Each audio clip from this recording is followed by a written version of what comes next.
मैं कोई नजूमी या मुनज्जिम या एस्ट्रोलॉजर तो नहीं, लेकिन मैंने पॉलिटिकल साइंस पढ़ी है, मास्टर्स किया पॉलिटिकल साइंस में। मैंने जो पीएचडी की ऑब्वियसली वो सोशल साइंसेस में थी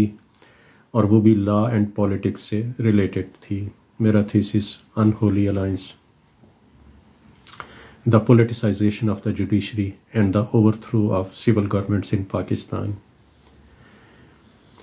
ये बात इसलिए कही कि ये बताने के लिए कि अगरचे मैं नजूमी मुनज्जिम या एस्ट्रोलॉजर तो नहीं, लेकिन बहरहाल पाकिस्तान की सियासत की कुछ सूझबूझ मैं ज़रूर रखता हूँ, और उसी सूझबूझ की वजह से या उसी सूझबूझ पे इन्हिसार करते हुए मैं 8 फरवरी 2024 के इलेक्शंस के बारे में या उनके इलेक्शन के नताइज के बारे में आज कुछ बातें करने वाला हूँ।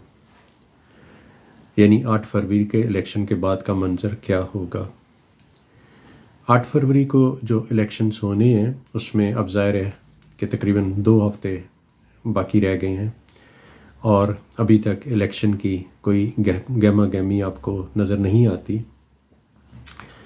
एक बेयकीनी की सूरत हाल थी,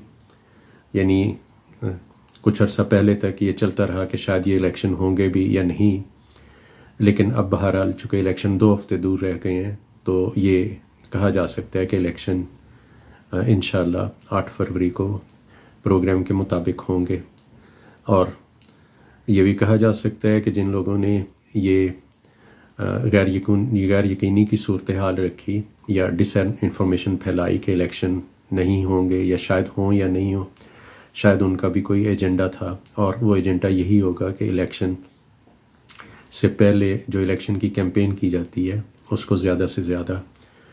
रोका जाए या उस पर असरअंदाज हुआ जाए।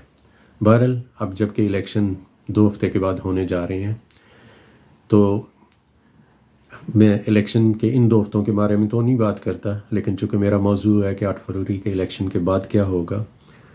तो मैं उसके बारे में बात करता हूँ। 8 फरवरी के इलेक्शंस जब 8 फरवरी को हो जाएंगे और हम दुआ करते हैं, उम्मीद करते हैं कि इलेक्शन के दिन कम से कम जो है बड़े पैमाने पे धांधली नहीं होगी। छोटे पैमाने पे धांधली बज़ाहिर होती रही है पाकिस्तान में माजी में भी, और उसको इस बार भी खारिज अज़ इम्कान नहीं करार दिया जा सकता। ख़ास तौर पे कुछ सीटों पर सिलेक्टेड रेगिंग होती है जहां कैंडिडेट्स जो हैं उनका जो आपस में मार्जिन बहुत कम हो, 2-4 हज़ार का, मैक्सिमम 5 हज़ार तक का अगर डिफरेंस हो तो कुछ के वोट्स कैंसिल कर दिए जाएं और कुछ के वोट्स जाली डाल दिए जाएं तो वो सिलेक्शन रिज़ल्ट को मैनूवर किया जा सकता है। बहरहाल इन सारी चीज़ों से हट के इलेक्शन जो हैं उसके नताइज क्या होंगे, तो इलेक्शन का जो मंजर है ज़ाहिर है कि हम उसमें चारों सूबों को सामने रखेंगे, लेकिन कौमी असम्बली में चूँकि सबसे ज़्यादा सीटें जो हैं वो पंजाब की हैं तो इसलिए दूसरे नंबर पे ज़ाहिर है सूबा सिंध की हैं। तो बहरहाल ये 2 मेन सूबे हैं जो कि इलेक्शन के नताइज का धारा जो है वो बनाएंगे। कौमी असम्बली की कुल सीटें जैसे कि आपको मालूम है, जनरल नशिस्तें जिनके लिए इलेक्शन जो हैं वो 8 फरवरी को होंगे वो 266 हैं, और बाद में जो मखसूस नशिस्तें हैं उनको भी शामिल करके टोटल 342 नशिस्तें हो जाती हैं। सूबों की नशिस्तें उसी हिसाब से हर एक सूबाई असम्बली की अलग-अलग नशिस्तें हैं, लेकिन हम बात मेनली जो है वो कौमी असम्बली की नशिस्तों के बारे में करेंगे। कौमी असम्बली की जो 266 नशिस्तें हैं उनमें से पंजाब में 141 नशिस्तें जनरल नशिस्तें हैं, जनरल सीट्स हैं, जिसका मतलब ये है कि पंजाब में जो पार्टी सबसे ज़्यादा नशिस्तें लेगी तो ऐन मुमकिन है कि वो पार्टी ही कौमी असम्बली में वाज़े अक्सरियत या जो है ज़्यादा सीटें हासिल कर पाए। जहाँ तक पंजाब के मंजर का ताल्लुक है तो पंजाब में ज़ाहिर है कि पाकिस्तान मुस्लिम लीग नवाज़ जो है वो जो है डोमिनेंट पार्टी रही है, और उसकी वजह आपके सामने है कि चूँकि कुछ अरसे से, बल्कि कुछ दहाइयों से कह लीजिए कि पाकिस्तान मुस्लिम लीग नूर नवाज़ जो है 1988 ईस्वी के बाद से जो है किसी न किसी तरह जो है वो हुकूमत में रही है इस सूबे में, सबसे बड़े सूबे में। तो लिहाजा वो यहाँ की डोमिनेंट पार्टी है। प्रीवियस इलेक्शंस में 2018 के इलेक्शंस में यहाँ पर पाकिस्तान तहरीक इंसाफ जो है उसने कामयाबी हासिल की थी, और अगरचे नशिस्तें जो हैं वो उस वक्त भी PMLN की ही पंजाब असम्बली में ज़्यादा थीं, लेकिन बहरहाल आज़ाद उम्मीदवारान उनके साथ शामिल हो गए और PTI ने अपनी हुकूमत जो है मरकज़ के साथ सूबा पंजाब में भी बनाई।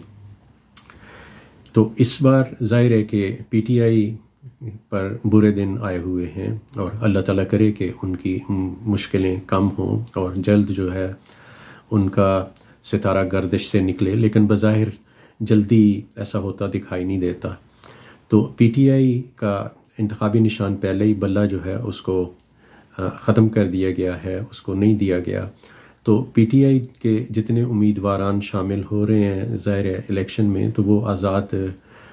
उम्मीदवार ही तस्वर होंगे और उनको कोई इलेक्शन जो सिंबल अलॉट नहीं किया गया। तो जब इलेक्शन का रिज़ल्ट आएगा तो पहले हम पंजाब की बात कर लेते हैं। तो ज़ाहिर है कि पंजाब में चूँकि PTI एज ए पार्टी उसके कोई कैंडिडेट्स नहीं होंगे, तो PTI के तो उसमें कोई कैंडिडेट्स, कोई विनर्स नहीं होंगे। आज़ाद हैसियत से उनके उम्मीदवार ज़रूर हिस्सा ले रहे हैं। तो सबसे ज़्यादा सीटें जो हैं वो बिलाशुबा जो है वो पाकिस्तान मुस्लिम लीग नवाज़ को ही मिलेंगी, और उसके अलावा पाकिस्तान मुस्लिम लीग नवाज़ के अलावा दूसरी पार्टियां हैं, इस्तेकाम पाकिस्तान पार्टी जो कि डिसीडेंट्स हैं PTI के, उसके अलावा PMLQ जो है वो भी आपके सामने है। फिर जो है चौधरी शुजात हुसैन साहब की पार्टी है PMLQ, ज़ाहिर है कि उनकी भी कुछ जो है मौजूद है वहाँ पर हैसियत है। उसके अलावा ज़ाहिर है TLP तहरीक लब्बैक पाकिस्तान ने भी पाकिस्तान भर से अपने जो है कैंडिडेट्स जो हैं वो खड़े किए हैं, उन्हें भी ज़ाहिर है कुछ मजहबी जो है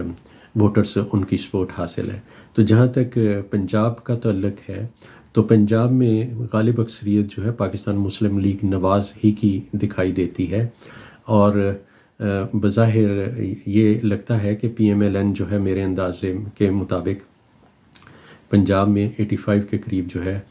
85 और 85 प्लस जो है वो सीटें ले लेगी। बाकी पार्टियों की भी वहाँ पर सीटें होंगी, लेकिन मैं ये बात कर रहा हूँ कौमी असम्बली की सीटें। और आज़ाद उम्मीदवारान ज़ाहिर है इस बार मेरा ख्याल है पाकिस्तान की तारीख़ में सबसे ज़्यादा आज़ाद उम्मीदवारान जो हैं वो कामयाब होंगे, इसलिए कि PTI के उम्मीदवारान जो हैं आज़ाद हैसियत में खड़े हो रहे हैं। तो जितने भी PTI के उम्मीदवारान कामयाब होंगे तो बज़ाहिर उन्हें आज़ाद उम्मीदवारान की कैटेगरी में ही शामिल किया जाएगा। तो ये दूसरी बात ये वाली होगी कि इलेक्शन जीतने के बाद 3 दिन के अंदर अंदर जो है आज़ाद उम्मीदवारान जो है वो शामिल हो सकते हैं किसी भी पॉलिटिकल पार्टी में, तो वो शामिल हो जाएंगे और उन्हें शामिल करने की कोशिश भी की जाएगी। और जाहिर है कि वो जो है PMLN या TLP दोनों पार्टीज़ में शामिल हो सकते हैं। PMLN और TLP का इस वक्त किसी हद तक अलायंस भी है, इसलिए जो है ये बड़ा क्लियर है कि पंजाब में जो नेक्स्ट गवर्नमेंट आएगी वो PMLN और इसके अलायंस की ही आएगी। दूसरे नंबर पे सूबा सिंध है। जहाँ तक सूबा सिंध है उसमें पाकिस्तान पीपल्स पार्टी जो है वो 1970 के बाद से मुसलसल जीतती आ रही है, सिवाय इसके कि जब जनरल ज़िया उल हक साहब ने 1988 ईस्वी में जो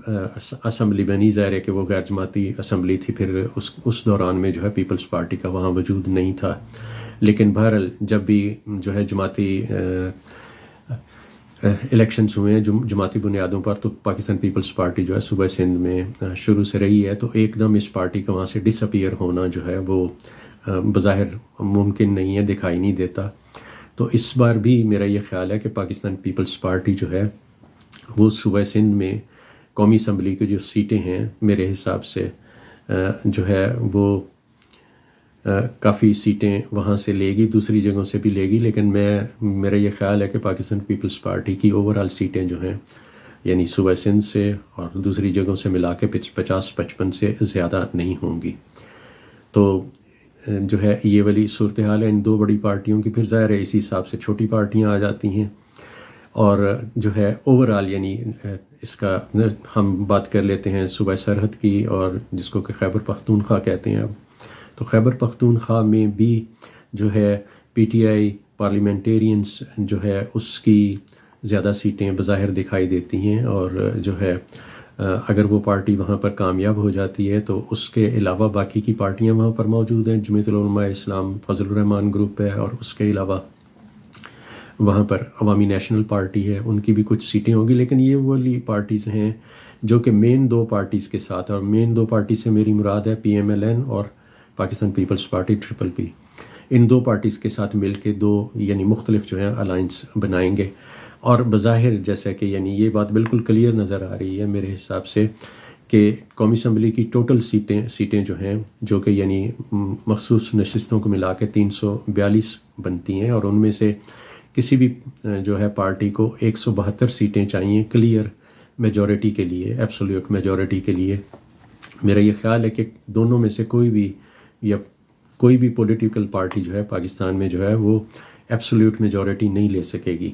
और हर खा पाकिस्तान मुस्लिम लीग नवाज़ हो या कोई भी पार्टी हो, तो उसे जो है हुकूमत बनाने के लिए जो है किसी दूसरी पार्टी का सहारा लेना होगा। और यहाँ पर ये भी बात मुख्तसरन कह दूँ कि पाकिस्तान मुस्लिम लीग नवाज़ के कायद मियाँ नवाज़ शरीफ जिस तरीके से जो है वो वापस तशरीफ़ लाए पाकिस्तान में, वो बड़ी क्लियर इंडिकेशन है कि उन्हीं को पाकिस्तान का नया वज़ीर आज़म जो है बनाने का ख्याल किया हुआ है मुक़्तदर हलकों ने। तो बज़ाहिर ये है कि वो जो है पाकिस्तान के वज़ीर आज़म बन जाएंगे, और अगर जो है वो पाकिस्तान के वज़ीर आज़म बन जाएंगे तो इसका मतलब क्या है कि क्या पाकिस्तान पीपल्स पार्टी पीछे रह जाएगी? मेरा ये ख्याल है कि पाकिस्तान पीपल्स पार्टी की पॉलिटिक्स जो है उसको अगर देखें, अगरचे बार बार आपको ये नारा सुनाई दे रहा है बिलावल भुट्टो की तरफ से कि मुझे भी एक मौका दें, लेकिन मेरा ये ख्याल है कि बिलावल भुट्टो असल पाकिस्तान पीपल्स पार्टी की सियासत जो है वो बिलावल भुट्टो को वज़ीर आज़म बनाने से ज़्यादा जरदारी साहब को सदर बनाने की है। तो मेरा ये ख्याल है कि बाद में इलेक्शन के बाद में जब मियाँ साहब जो हैं वो वज़ीर आज़म बन जाएंगे तो जो है जरदारी साहब जो हैं इनके प्रेसिडेंट बनने के ज़्यादा चांसेस हैं। अगरचे जो मौलाना फजलुर रहमान है वो अपनी बसात के मुताबिक अपनी कोशिश करेंगे, लेकिन मेरा ये ख्याल है कि इस वक्त जो है PTI के अलावा JUIF का सितारा भी कुछ गर्दिश में है, और जो मौलाना फजलुर रहमान है अगर वो अपनी सीट से भी हार जाएं तो मुझे ज़्यादा तअज्जुब नहीं होगा, या हरा दिए जाएं दोनों में से, यानी जब रिज़ल्ट आए और अगर वो कौमी असम्बली के मेंबर ना मुंतखब हो सकें तो मुझे ज़्यादा तअज्जुब नहीं होगा। इसके साथ साथ जो एक और चीज़ है, दो बच्चे, यानी हम उनको, मैंने लफ्ज़ बच्चे का यूज़ किया, वो बच्चे तो नहीं हैं, मरीम नवाज़ और बिलावल भुट्टो। मरीम नवाज़ ऑब्वियसली पाकिस्तान की इस वक्त जो है यानी मुस्तनद एक सियासी कायद हैं और उनकी बड़ी फॉलोइंग है, और लेकिन बच्चा इसलिए कि वो ज़ाहिर है कि ऊपर मियाँ नवाज़ शरीफ साहब बैठे हुए हैं और इस हैसियत से उनकी पोजीशन बाद में आती है। इसी तरह बिलावल भुट्टो पाकिस्तान पीपल्स पार्टी की इलेक्शन कैंपेन को लीड कर रहे हैं, और पंजाब में अब जो थोड़ी बहुत पाकिस्तान पीपल्स पार्टी आपको हरकत में नज़र आ रही है वो उन्हीं की वजह से आ रही है, लेकिन ज़ाहिर है कि वो भी अपने वालिद जरदारी साहब के बच्चे हैं। तो मेरा ये ख्याल है कि इन दोनों बच्चों के साथ इस बार फिर हाथ हो जाना है। और जो है अगरचे यानी जो है अगर पाकिस्तान मुस्लिम लीग नवाज़ जो है पंजाब में वाज़ेह अक्सरियत से जीतती है, जैसा कि यानी लग रहा है पंजाब असम्बली में उसको जो है आधी से ज़्यादा नशिस्तें मिल जाती हैं, तो ये मुमकिन है कि पाकिस्तान मुस्लिम लीग नवाज़ ही की जो है हुकूमत जो है सूबाई असम्बली में भी बने। लेकिन मेरा ये ख्याल है कि अगरचे ये कहा जा रहा है कि मरीम नवाज़ ही आइंदा वज़ीर आला पंजाब जो हैं वो होंगी, लेकिन अगर मियाँ नवाज़ शरीफ वज़ीर आज़म पाकिस्तान बनते हैं तो हो सकता है कि उनकी कंसिडरेशन थोड़ी सी डिफरेंट हो, और हो सकता है कि वो जिन इत्तेहादी पार्टियों के साथ मिल के ख़ुद वज़ीर आज़म बनेंगे या जो है पंजाब में उनके साथ इत्तेहाद करेंगे, तो हो सकता है कि वो और किसी कैंडिडेट के ऊपर चीफ मिनिस्टर के लिए कंप्रोमाइज़ कर लें। तो ये अगर ऐसा हुआ तो यकीनन जो है ज़ाहिर है कि मरीम नवाज़ साहिबा जो हैं वो वज़ीर आला पंजाब नहीं बन सकेंगी। इसी तरीके से अगरचे बिलावल भुट्टो जो हैं वो अपनी सारी की सारी जो इलेक्शन कैंपेन चला रहे हैं अपने वज़ीर आज़म बनने के लिए, लेकिन मेरा ये ख्याल है कि असल गेम जो है वो आसिफ अली जरदारी कह रहे हैं और उन्होंने बिलावल भुट्टो को वज़ीर आज़म बनाने की बजाय ख़ुद सदर बन जाना है। तो मेरा ये ख्याल है कि ये दोनों बच्चे जिनको मैंने कहा, इन दोनों के साथ हाथ हो जाना है और उसके बाद हो सकता है जैसे कि कहते हैं कि बकौल शख्स से आओ मरियम मिलके करें हम आहुजारियाँ, यानी इनमें से कोई एक दूसरे को कहेगा कि आओ मरियम मिलके करें हम आहुजारियाँ, तू हाय नवाज़ पुकार मैं कहूँ हाय जरदारी। बहुत ज़्यादा शुक्रिया। Please subscribe to this channel. Thank you.